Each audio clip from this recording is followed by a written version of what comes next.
go live. Okay. Okay. Awesome. Oh yeah, I see it. Okay, now we're streaming live on Facebook. So for those of you who may have been tuned in a second ago, I was just rambling and rambling. But if you are just now tuning in, please, please, please get yourself a pen and a paper, notebook, journal, if you want to take notes on your phone, whatever that is, because I have no doubt that Danielle Deley is going to be able to give you some very valuable content today. So for those of you who are just tuning in, I am Franny of Shine with Franny. I'm here with my cousin Danielle. But more importantly, she's like just an all around awesome person. So I'm going to introduce you to her here in a minute. But I just want to let you know, for those of you who are tuning in, you do not have to be an online business, online entrepreneur. You don't have to be an entrepreneur at all, because every single one of us is impacted by branding and by marketing. And so Danielle's going to kind of give some information about 3 different things. One, she's going to talk just overall about images, branding, how we use it as consumers. Then she's going to dive into, okay, if you're just starting your business, what are some of the basics that you would need to know? What are some of the resources and tools? And then thirdly, she's going to dive into those people who are already up and running, how you can amp up your branding game with your current infrastructure to be able to go ahead and make more serve more people in a bigger way. So first of all, Danielle, hello, welcome. You're coming to us live from where? Hi, thanks, Franny. I'm coming to you live from Columbus, Ohio. Awesome. And Danielle is much younger than me, but she is much wiser than me. And so she's working from home, and you can see some of her artwork in the back. Danielle, can you just give us a quick little rundown, like a 30-second information on, who you are, where you're from a little bit, and maybe obviously you're in Columbus, Ohio, maybe how you got there. And sure. Yeah. Oh, yeah. So I'm born in Youngstown, Ohio, came down to Columbus for school. I went to Columbus College of Art and Design for graphic design and advertising. Graduated in 2011 and started immediately working at a branding agency here in Columbus. I quit in 2017 to kind of pursue my own thing. And now I am with another design agency called Studio Fraidy. Been with them for almost a year. It'll be a year in May. And I do a bunch of other things on the side because my brain is always thinking of new things to do. So I paint. I created a board game, like Fraidy was talking to you about, co-created a board game called Medium. And then just this past year, I was co-president of Columbus Society of Communicating Arts. What we did was we had an event each month where we brought in a different person that had different disciplines. So whether it was illustration, typography, photography, we brought them in from all over the US to come speak in Columbus to professionals and students to kind of keep everybody informed and just for them to learn about new techniques, other people's stories, things like that.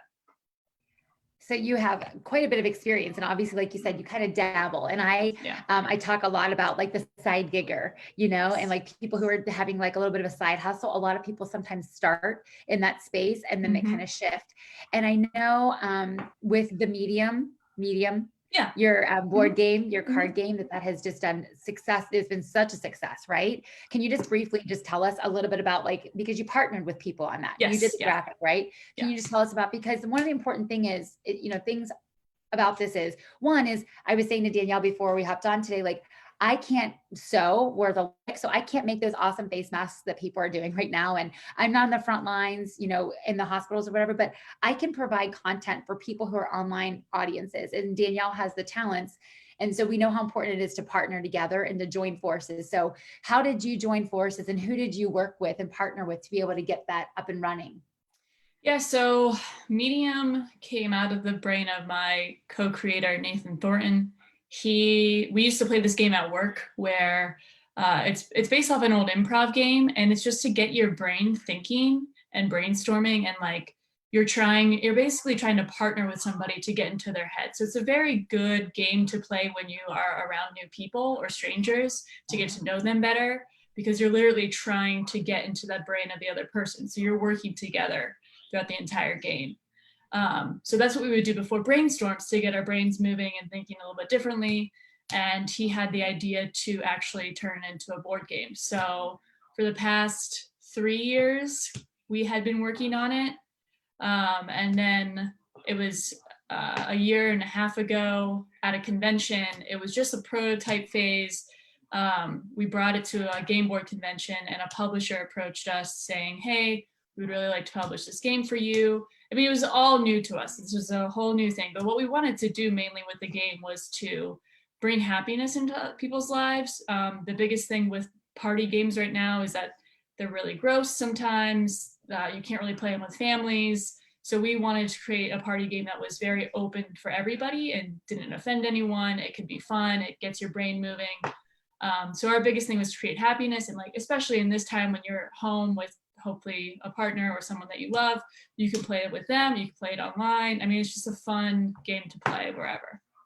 Well, and I think you hit on something that I want to dive in if that's okay with you, because I think you hit on something that's so important is as a marketing person, as a branding person, you have to get into the heads of the people that you're going to be sharing your information with and like serving your, content to.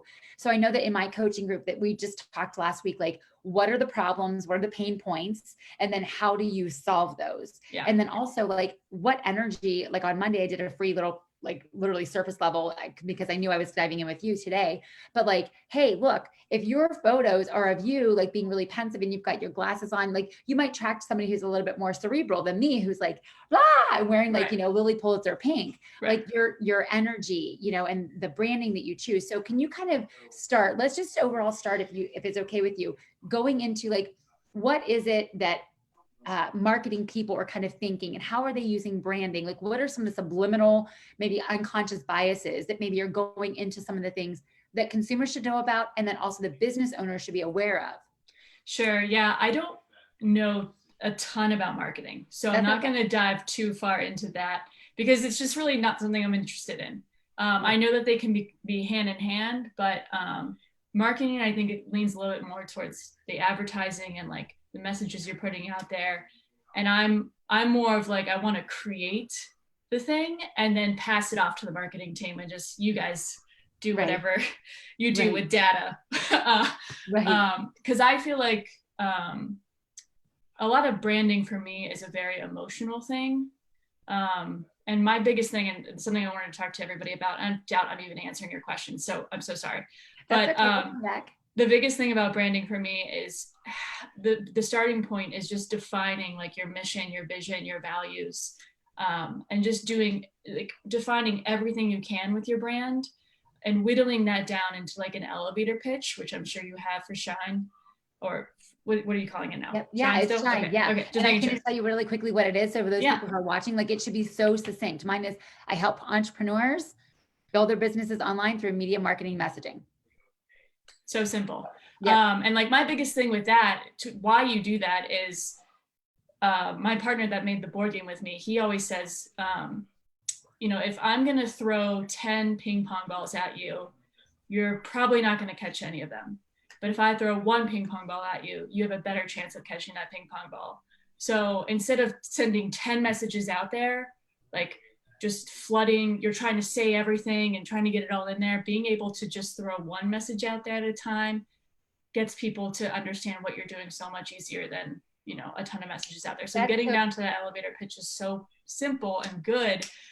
And then when you define all of that, that's kind of when you should start doing your brand identity. So we kind of call that those mission, vision, values, like your brand definition.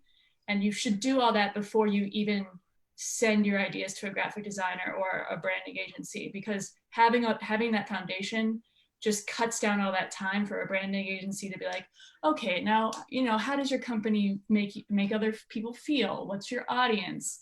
It just kind of, once you have the mission, vision, values, your audience, all that stuff down, the designer has a better sense of what your brand is about. Right. And they can start picking colors based off of that, the typography based off of that, photography, like you're saying, like, is it very fun and energetic or is it very pensive, Right. Yeah. Well, and I think you bring up something that's really good too. Is like you can start at this really wide vision. You have to keep on just whittling it down. And for those of you who are taking notes and logged on, like mission, vision, values, it sounds like those are kind of like where you would start. And then, like you said, kind of distilling that down to the elevator pitch.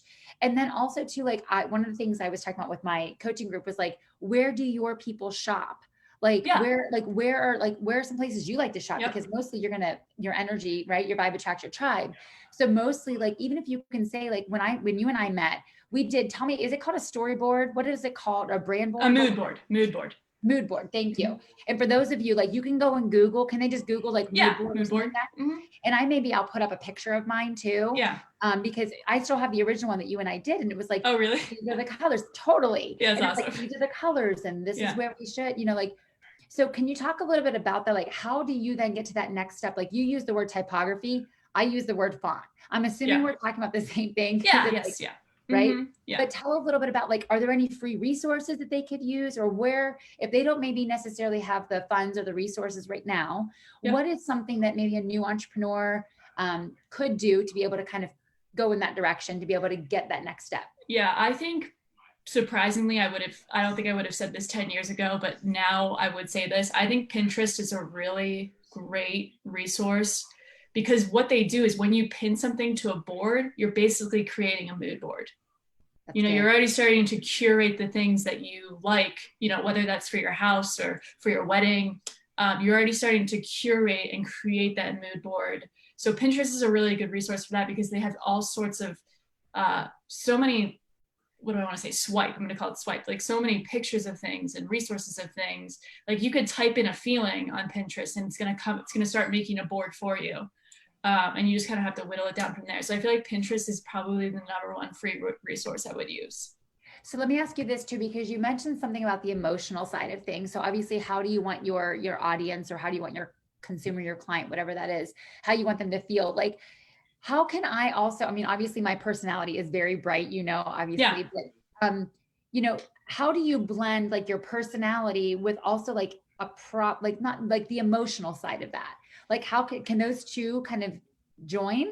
Yeah, absolutely. At the end of the day, I feel like anytime you see a graphic, a piece of artwork, a piece of furniture, anything that's designed should give off an emotional reaction to that person that's seeing it. As human beings, the only rational thing we really need is shelter, water, food, your doctor, right? Like, that's the stuff you really need, clothes on your back.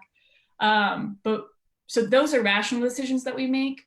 Anything else in our life we make emotionally. We make an emotional decision, and then we rationalize back why we need to do that thing, or like why we feel that way.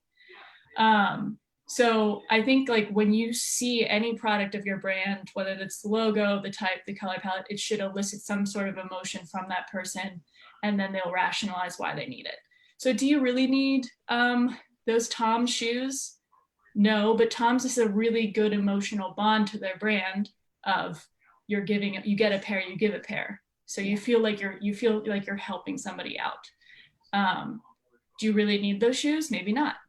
There's like that major social justice component, Yeah. like you're saying, like that you're giving, you feel good, and you're receiving. Yes. Yeah. Right. Yeah. And that's a good thing too. And like, it's so simple. Like the Tom's logo is so simple, but again, it attracts that person because of like the emotional connection to Yeah. it. So, and so like, that's a good point too. And something I wanted to talk about was, it doesn't matter. Sometimes to me, it doesn't really matter what your logo is. It does. Obviously, it's a very big piece of your company, but it's really what you do all around that logo. Mm-hmm. Nike is just that swoosh, but it means so much more to so many people than just the swoosh, because of who they bring on as their spokespeople, who their partner brands are. It's just like a well-rounded brand that makes people feel an affinity to that brand, and then the mark is just beautiful on top of that. So they just get it all correct all the way through. Well, and I think about like even something as simple as like the red bullseye at Target, right? Yep. Like, so simple, but when you see that, like, you don't have to see a single letter or anything. All of a sudden you're like, oh, that's Target. Or like those 3 little, like, I don't know, those little things that come off of the Walmart symbol. Like, you can just see that, and that is a Walmart connection. Like, you associate, like, and when you talk, like, from a teacher's perspective, they talk about environmental print. Like, when a kid is 2 years old, they recognize the yellow McDonald's arches. You know what I mean? Yeah. Like, it elicits something. So, and it's not just the arches, right? It's the Happy Meal that comes with it. It's again how it makes them feel is just a really big thing. And then, like I said, like, they rationalize why they need it afterwards. Right. It's a very big psychological game. It totally is. And that's like you said, where the marketing and then the PR, come Yes. into that piece. Okay. So let me ask you, so this is going to be something that's so like ridiculous. What is the name of, how like when you created all my logos, you gave me different colors that were in the mood board. They were all part of my color palette. Oh yeah. And then you gave me all the different ones. And then you gave me one that's like the transparent one that once people have their logo designed. So first of all, do they need to go, like, I know I use Canva for a ton of things. If again, somebody's kind of doing this on a startup phase, is there a place or a resource that you would recommend? Would you recommend Canva? Or what would you say before I get to my next question?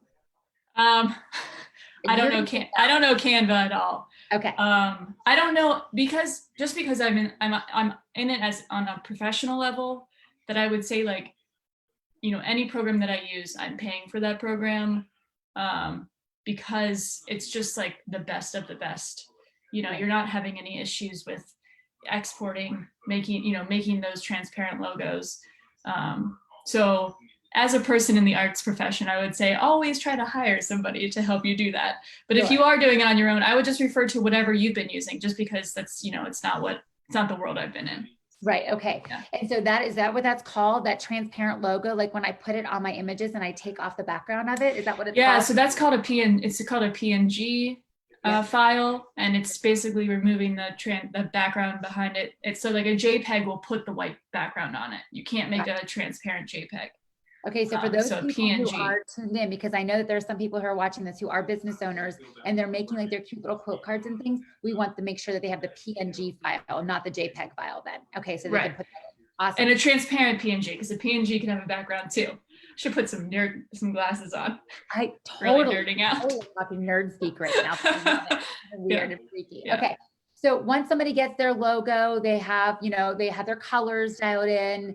Now they have it up and running, they have that ready to go. They're putting their images out there. People are starting to associate maybe a certain font or typography with their brand or things like that.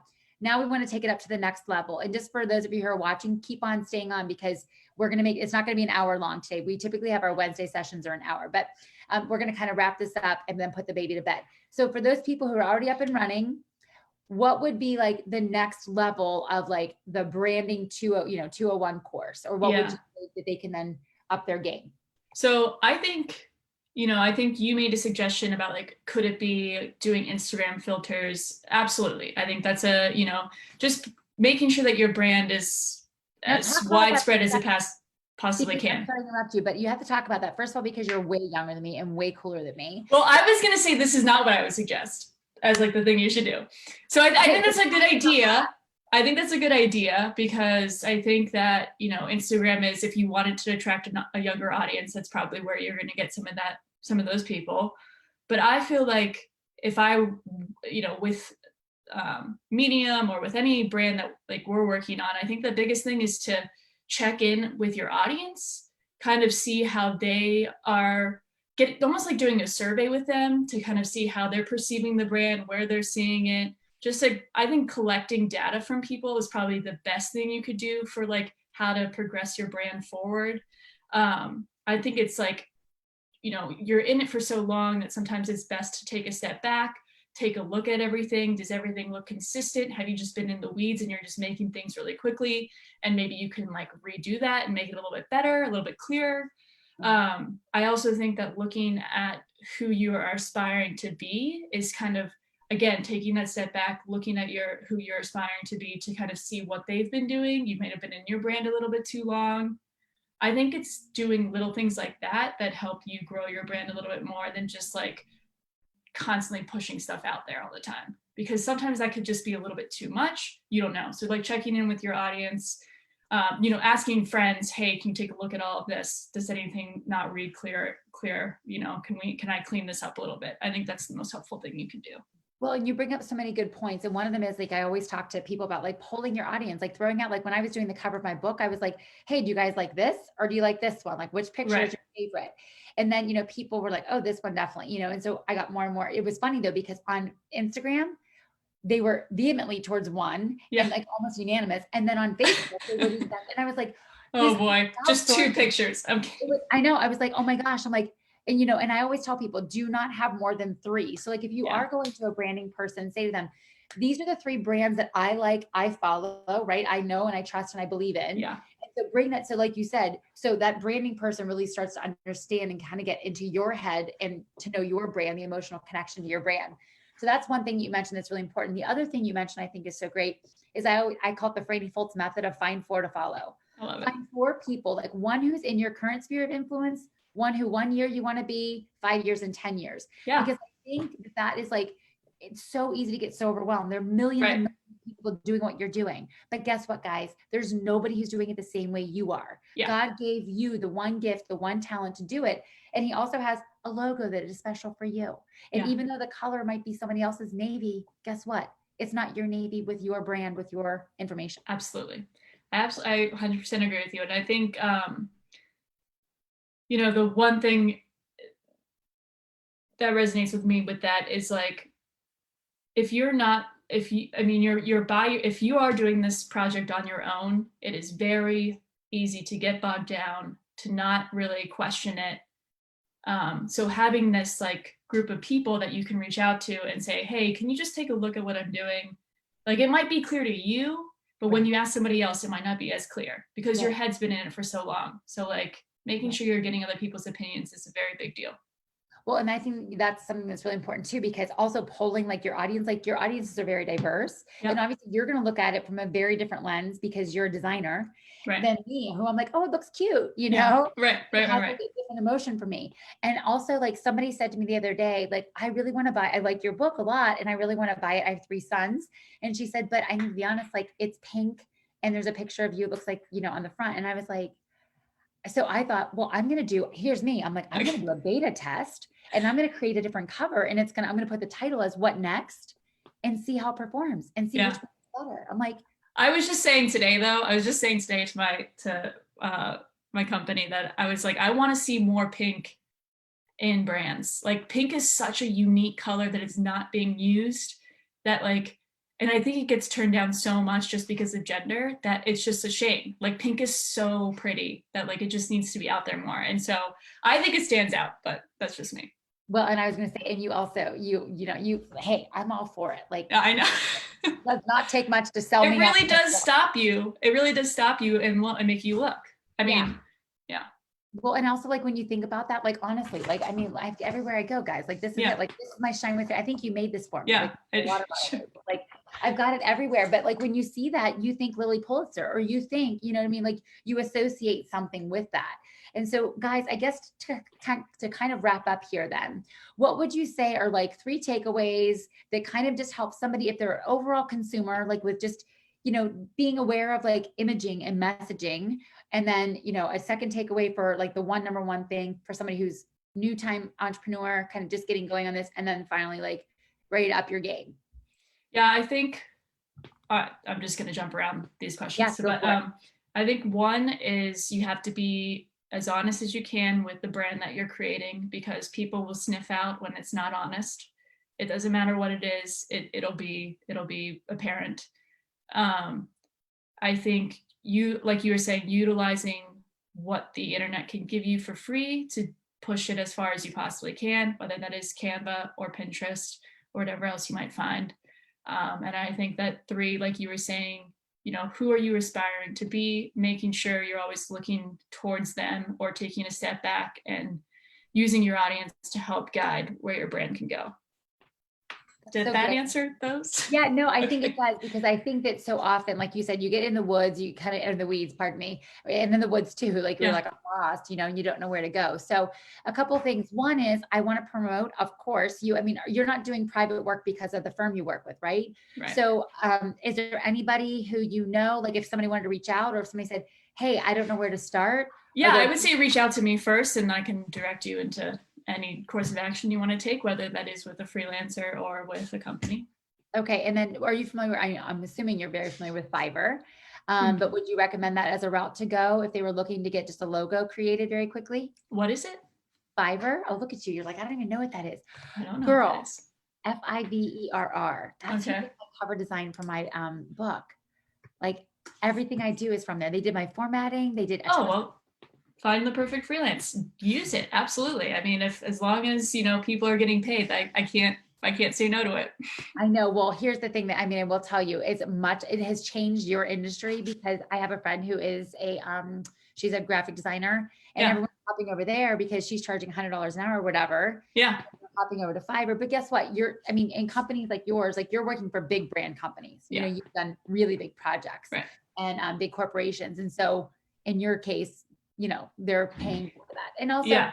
I'll be honest, like it was hard. Like I was telling some people when I did my book, like the communication was hard a little bit because they don't speak English all the time. Sure.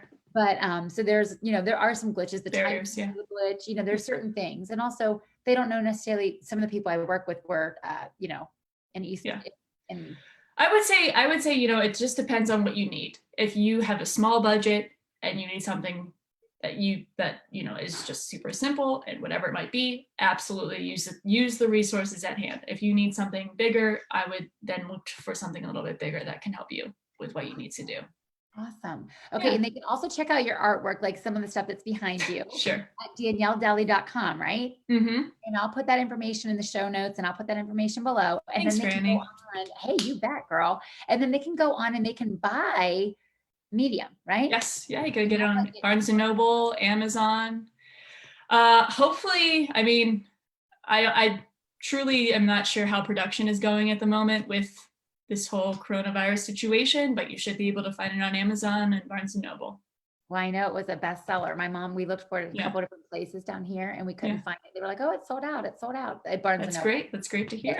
Yeah, that is great to hear. So I am so honored to have had you on today, my sweet. Thank you so much for having me. And I'm going to go ahead and sign off on Facebook. And for the rest of you, stay tuned. I'll put the show notes in there. Hopefully you got some valuable information that will get you started, get you moving on your, you know, business ventures, and because the world needs you and what you have. So have a great day, everybody.